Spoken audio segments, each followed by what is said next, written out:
নমস্কার বন্ধুরা, দেখুন এই বাটিটির কী অবস্থা। এত দাগ যে বাটিগুলো আপনারা বাড়িতে রেখে রেখে এরকম দাগ হয়ে যায়, যখন যখন ব্যবহারের অযোগ্য হয়ে যায়, কাউকে কোনো খাবার দিতে পারেন না বা ব্যবহার করতে পারেন না এবং দাগগুলো ঠিকমতো তুলতে পারেন না। কিন্তু আমি যে পদ্ধতিটা দেখাচ্ছি এই পদ্ধতিতে করবেন, একেবারে নতুনের মতো ঝকঝকে হয়ে যাবে। প্রথমে যেটা দিচ্ছি এটা হচ্ছে মিউরিটিক অ্যাসিড। মুদির দোকানে পাওয়া যায়, বাথরুম ক্লিনার যেটাকে বলছেন লেখা থাকবে দেখুন বোতলের গায়ে। ওই অ্যাসিড নিয়ে ব্রাশ দিয়ে এভাবে লাগিয়ে দেন। লাগিয়ে দেওয়ার পর বাটিটাকে জল দিয়ে ধুয়ে নিতে হবে।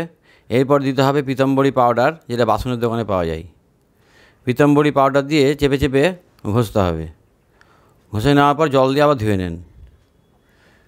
শুকনো সুতির কাপড়ে মুছে নেন। তারপর দেখুন, আর এই জায়গাটায় দেখুন দাগটা ঠিকমতো উঠেনি, আমি আরেকবার ঘষে নিলাম। একদম পুরো বাটিটা একদম পরিষ্কার হয়ে গেল। এবার এইগুলো ব্যবহার করতে পারবেন এবং এরকম থালা বাটি গ্লাস থাকলে এরকমভাবে পরিষ্কার করে নিতে পারবেন। সকলে ভালো থাকবেন, সুস্থ থাকবেন। শেষ করলাম।